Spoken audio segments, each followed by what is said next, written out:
Assalamualaikum warahmatullahi wabarakatuh. Para sahabat Nafhan Abdullah Channel, pagi ini kita berada di Masjid Al-Muhajirin, Komplek Bank of Tokyo. Pagi ini kita akan mendengarkan tausiah dari Bapak Haji Sueb ID yang bertemakan toleransi di dalam syariat Islam. Para sahabat sekalian, silahkan menonton. Wassalamualaikum warahmatullahi wabarakatuh. Bismillahirrahmanirrahim. Assalamualaikum warahmatullahi wabarakatuh.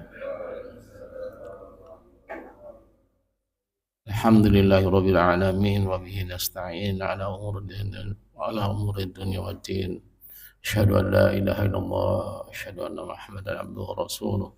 Salatu wassalamu ala asrafil nabiyyin Muhammadin wa ala alihi washabihi ajmain, amma ba'd.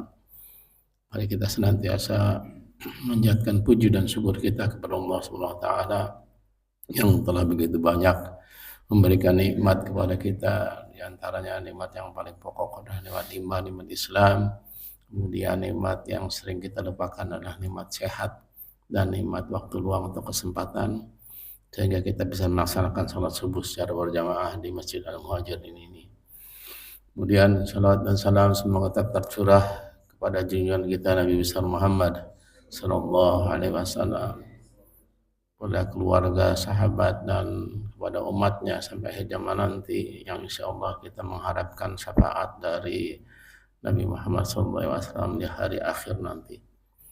Jemaah salat subuh yang dimaksud Allah Subhanahu wa taala, sebelum kita mulai kajian kita, baiknya kita berdoa dulu untuk seluruh orang tua kita yang telah mendahului kita, kepada keluarga, sahabat, tetangga kita juga yang telah mendahului kita. Semoga Allah tempatkan mereka di sisi Allah Subhanahu wa taala, diampuni semua dosa dan kesalahannya. Kemudian juga kepada seluruh orang tua kita yang masih hidup, sahabat, keluarga kita yang mungkin pada pagi hari ini diberikan cobaan Allah Subhanahu wa taala, semoga mereka semua diberikan kesabaran oleh Allah Subhanahu wa taala untuk menghadapi ujian. Karena senyatanya bahwa hidup ini memang merupakan sebuah ujian bagi kita yang masih hidup. Untuk itu mari kita bacakan Ummul Quran Al-Fatihah.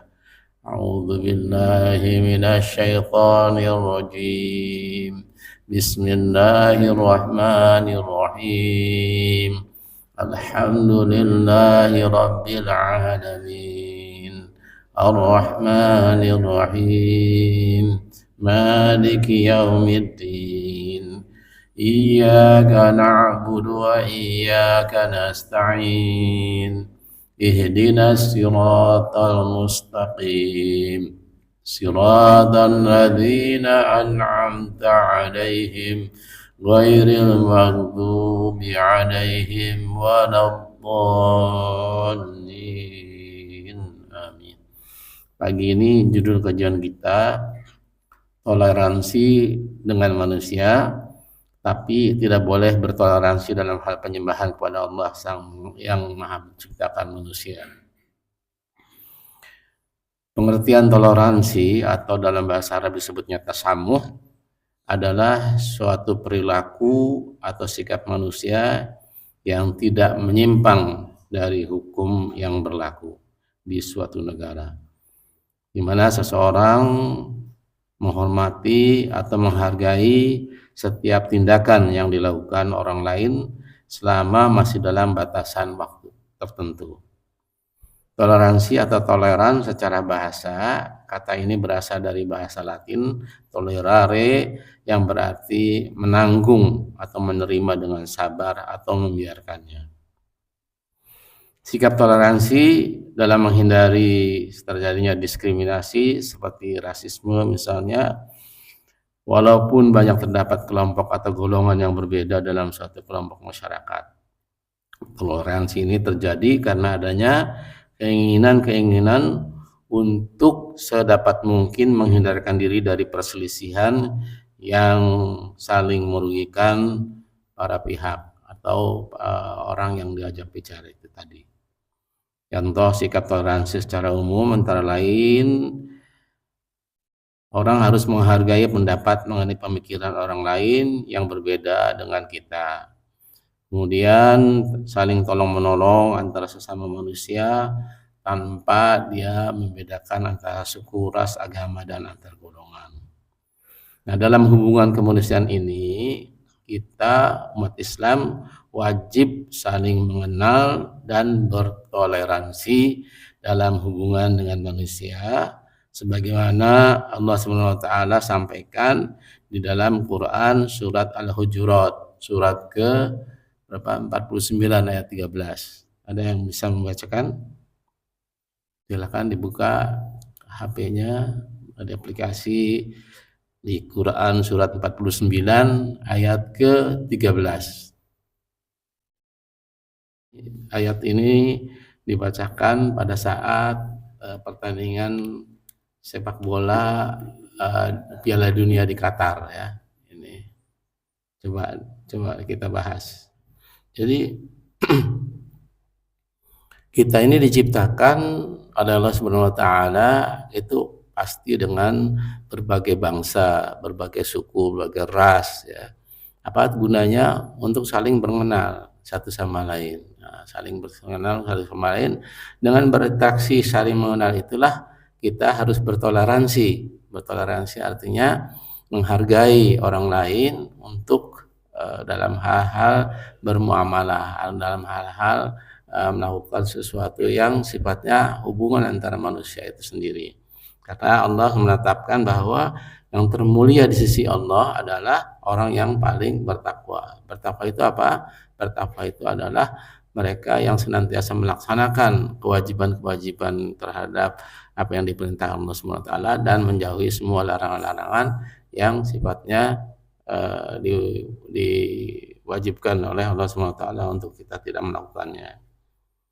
Demikian pula syariat Islam itu memberikan kewajiban kepada umat Islam untuk saling tolong-menolong sebagaimana perintah di Allah SWT dalam surat Al-Maidah surat 5 ayat kedua yang bunyinya a'udzubillahi minasyaitonirrajim wa ta'awanu 'alal birri wa taqwa wa la ta'awanu 'alal ismi wal 'udwan wattaqullaha innallaha syadidul 'iqab. Dan tolong menolonglah kamu dalam mengerjakan kebajikan dan takwa dan jangan tolong menolong dalam berbuat dosa dan permusuhan. Bertakwalah kepada Allah, sungguh Allah sangat berat siksanya. Ini adalah kewajiban kita untuk saling tolong menolong bukan hanya sesama Islam, sama umat Islam tapi juga kepada umat-umat lainnya. Kenapa? Karena memang ini perbuatan yang terbaik. Karena tolong menolong itu dalam hal berbuat kebajikan dan takwa. Tapi kita dilarang tolong menolong untuk berbuat dosa dan permusuhan. Jadi ketika ada orang mengajak kita untuk berbuat permusuhan dan kemudian berbuat dosa, maka itu menjadi kewajiban kita untuk menolaknya dalam hal kita tidak melakukan perbuatan-perbuatan yang seperti itu. Nah, dalam hal hubungan manusia dengan Allah, hablum minallahnya, maka syariat Islam secara tegas tidak mencampur adukan tata cara ibadah yang diatur di dalam syariat Islam dengan tata cara ibadah agama lain. Ini yang menjadi pokok persoalan bagi kita. Jadi boleh kita bertasamu, bertoleransi, tapi dalam hal bermuamalah. Tetapi di dalam hal ibadah kita punya ketegasan bahwa kita tidak boleh melakukan ibadah seperti mereka. Atau kita juga tidak boleh mengganggu ibadahnya mereka. Ini ketegasan umat Islam. Di dalam surat Al-Ikhlas, nah setiap muslim itu pasti dipastikan pandai atau mampu membaca, bahkan anak-anak kecil saja udah hafal surat Al-Ikhlas itu. Surat yang sangat pendek, sangat jelas isinya, tapi sangat dahsyat ketika kita menjelaskan prinsip akidah dan keimanan kepada Allah Subhanahu wa taala, Tuhan pencipta alam semesta ini. Dan tentunya membatalkan keyakinan dan keimanan seluruh agama selain Islam, khususnya keyakinan. Kita coba lihat ya surat Al-Ikhlas Allah Subhanahu wa taala berfirman, A'udzubillahi minasyaitonirrajim. Bismillahirrahmanirrahim. Qul huwallahu ahad. Ya, katakanlah bahwa Allah itu Maha Esa atau Tunggal, tidak berputra. Allahus Samad. Allah adalah Tuhan yang bergantung kepadanya segala sesuatu. Jadi kita menggantungkan segala sesuatunya kepada Allah Subhanahu wa taala semata. Lam yalid wa lam yulad. Dan dia tiada beranak dan tidak pula diperanakan. Artinya keyakinan kita meyakini bahwa Allah itu Maha Esa dan dia tidak punya anak dan juga tidak dianakan. Lalu ayat terakhirnya walam yakun lahu kufuwan ahad, dan dia tidak seorang pun setara atau sama dengan Allah Subhanahu wa taala. Jadi memang itulah keyakinan yang harus kita miliki sebagai umat muslim. Kita lihat juga misalnya di surat Al-Kafirun, surat ke-109, Allah Subhanahu wa taala menyampaikan, A'udzubillahi minasyaitonirrajim. Bismillahirrahmanirrahim. Qul ya ayyuhal kafirun. Katakanlah wahai Muhammad bahwa kepada orang-orang kafir, wahai orang-orang kafir, la a'budu ma ta'budun. Aku tidak akan menyembah apa yang kamu sembah. Wala antum 'abiduna ma a'bud. Dan kamu bukan penyembah apa yang aku sembah. Wala ana 'abidu ma abadtum. Dan aku tidak pernah menjadi penyembah apa yang kamu sembah. Wala antum 'abiduna ma a'bud. Dan kamu tidak pernah pula menjadi penyembah apa yang aku sembah. Lakum dinukum waliyadin. Untukmu agamamu dan untukku agamaku. Nah, ini adalah penegasan kita mengenai toleransi terhadap pelaksanaan ibadah. Ibadah kita sesuai dengan agama kita, sedangkan syariat kita, agama lain beribadah sesuai dengan syariat yang mereka percayai bahwa itu adalah ibadah mereka. Lalu Allah pun telah membatalkan akidah mereka. Nah, di dalam surat Al-Maidah surat ke-5 ayat 73, Allah Subhanahu wa taala berfirman, laqad kafara alladziina qalu innallaha tsalitsu tsalatsah wa ma min ilahin ilahu wahid wa illam yantahu amma yaquluna la yamassana alladziina kafaru minhum adzabun azim. Sungguh telah kafir. Kafir itu artinya menutup diri, menyimpang dari apa yang sudah disampaikan oleh syariat Islam.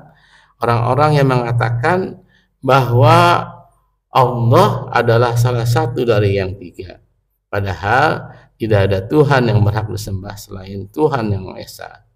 Jika mereka tidak berhenti dari apa yang mereka katakan, pasti orang-orang yang kafir di antara mereka akan ditimpa azab yang pedih. Jadi penegasan Allah bahwa laqad kafara alladziina qalu innallaha tsalits tsalatsa.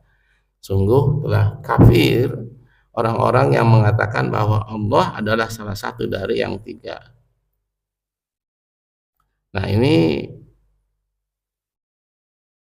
Allah juga menyatakan di dalam surat At-Taubah surat 9 ayat 30 mengenai orang-orang yang meyakini Allah punya anak.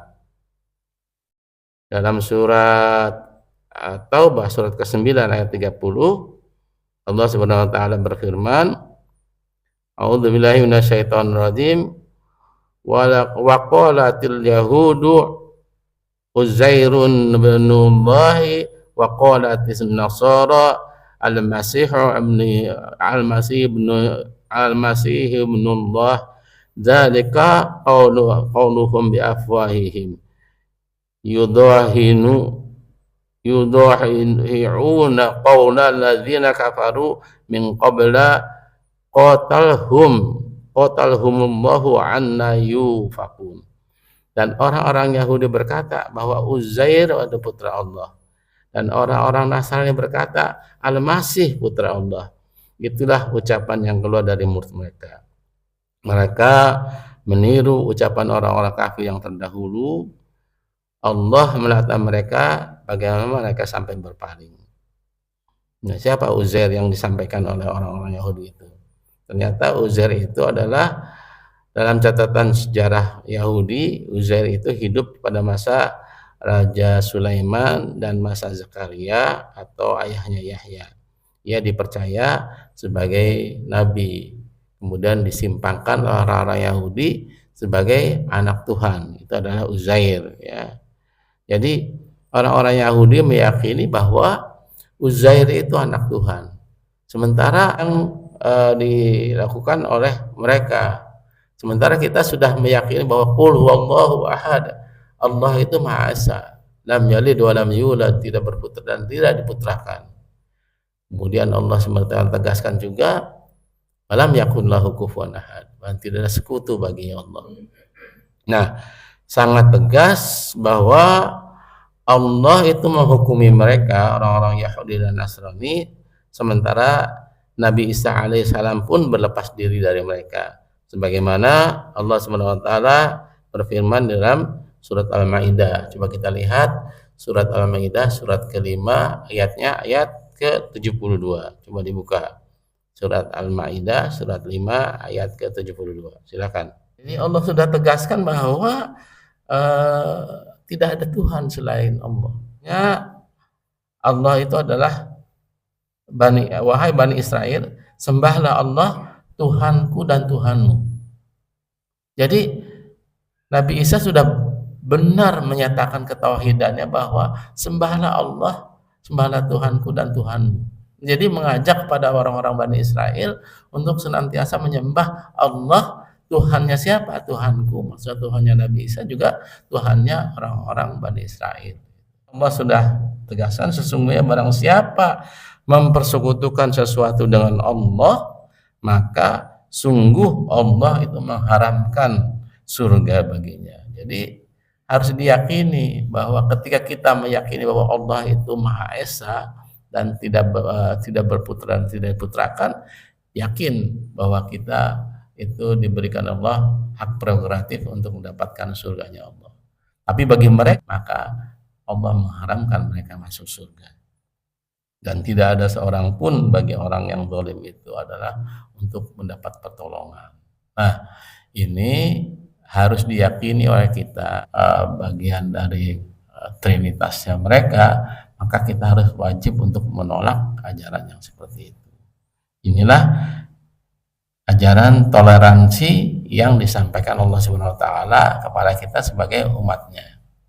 Jadi kita boleh bertoleransi dalam bermuamalah, tapi dalam hal beribadah atau penyembahan kepada Allah Subhanahu wa taala maka kita dilarang untuk bertoleransi dengan mereka. Maka ajaran pertama yang ditanamkan oleh Luqman ini seorang orang yang bijak pada anaknya adalah dengan tidak menyekutukan Allah Subhanahu wa taala dengan yang lain. Kita simak misalnya dalam surat Luqman surat 31 ayat 13. Silakan dibuka surat Luqman surat 31 ayat ke-13.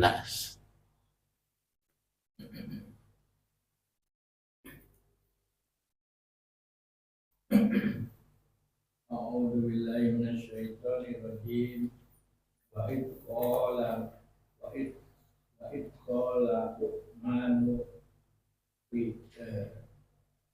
li abihi wa huwa yahiduhu ya bunayya la tusyrik billah innas adim.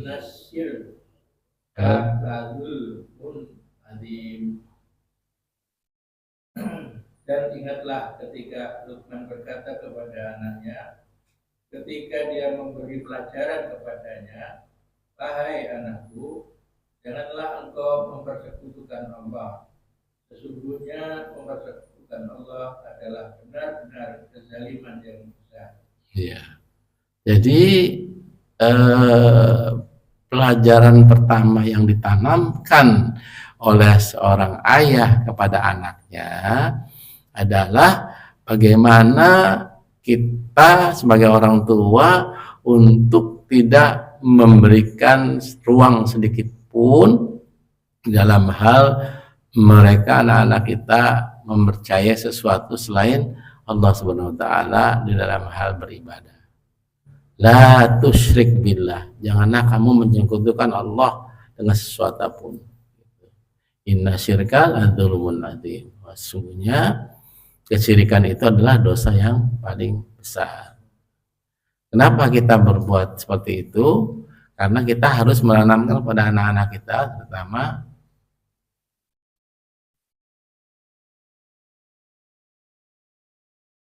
untuk supaya jangan kita berbuat syirik terhadap Allah Subhanahu wa taala. Karena dosa yang paling besar yang tidak diampuni Allah Subhanahu wa taala adalah kesyirikan, ya. Oleh karena itu tanamkan kepada anak cucu kita untuk senantiasa mengakui bahwa la ilaha illallah, bahwa tiada Tuhan selain Allah. Nah, pelajaran seperti inilah yang harusnya ditanamkan kepada anak-anak kita, sehingga anak-anak kita tidak lagi mengatakan bahwa semua agama itu benar.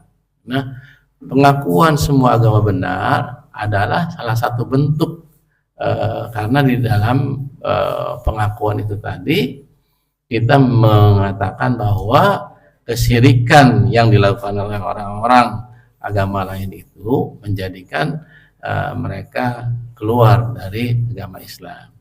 Jadi jangan sampai anak-anak kita tertulari oleh pengertian toleransi yang kadang-kadang bisa kebablasan pengertiannya. Karena itu mari kita ajak anak-anak kita, anak cucu kita untuk senantiasa mengakui bahwa tiada Tuhan selain Allah dan kemudian melaksanakan ibadah sesuai dengan ketentuan yang sudah disyariatkan oleh agama kita, agama Islam. Lakum dinukum waliyadin, bagimu agamamu dan bagiku agamaku. Artinya syariat Islam adalah syariat yang diperuntukkan untuk orang-orang Islam, dan syariat agama lain boleh jadi diperuntukkan untuk agama lain. Tapi yang harus diyakini oleh kita adalah bahwa kita hendaknya melaksanakan seluruh ketentuan syariat Islam itu dengan seutuhnya, dengan sebenar-benarnya. Maka Allah Subhanahu wa taala sampaikan bahwa udkhulu fi silmi kafah. Jadi masuklah engkau dalam agama Islam secara kafah, secara keseluruhan, jangan separuh-separuh. Kalau saya suka mengibaratkan, kalau separuh-separuh itu ibarat kita datang ke undangan, kemudian diadakan prasmanan, makan prasmanan. Nah, kita memilih apa yang kita mau. Kalau misalnya kita nggak suka daging kambing, kita milih alternatif yang lain. Itu memilih di dalam beragama itu tidak boleh, karena agama sudah ada ketentuan-ketentuan yang harus dilaksanakan, menjadi kewajiban bagi kita sebagai umatnya. Ketika kita mengatakan bahwa Islam sebagai agama kita, maka pada saat itulah kewajiban kita untuk melaksanakan Islam secara utuh, secara sesungguhnya. Nah, ini menjadi pelajaran bagi kita pada pagi hari ini untuk senantiasa secara tegas bahwa Allah Subhanahu wa taala itu adalah Allah yang Maha Esa, tidak ada Tuhan selain Allah. Kemudian yang kedua, kita hendaklah melaksanakan kewajiban kita sebagai pemeluk agama Islam dengan seutuhnya. Jangan kita memeluk agama Islam dengan separuh-separuh. Artinya memilih yang kita sukai dan menolak apa yang kita tidak sukai. Ini ketentuan yang wajib bagi kita sebagai umat Islam sebagai bentuk toleransi. Nah, sehingga kita melaksanakan ibadah itu sesuai dengan apa yang sudah kita percayai, yakini untuk menjalankan syariat Islam secara benar. Semoga Allah SWT menjaga akidah kita dan memberikan hidayah kepada hamba-hambanya yang tersesat dari jalan keridhaan Allah untuk segera kembali pada jalan yang benar, meyakini dengan seyakin-yakinnya. Oke, baik, masih ada waktu untuk bernyab, tapi kita tutup dulu dengan doa kepada majelis. Subhanaka Allahumma wa bihamdika asyhadu an la ilaha illa anta astaghfiruka wa atubu ilaik. Assalamualaikum warahmatullahi wabarakatuh.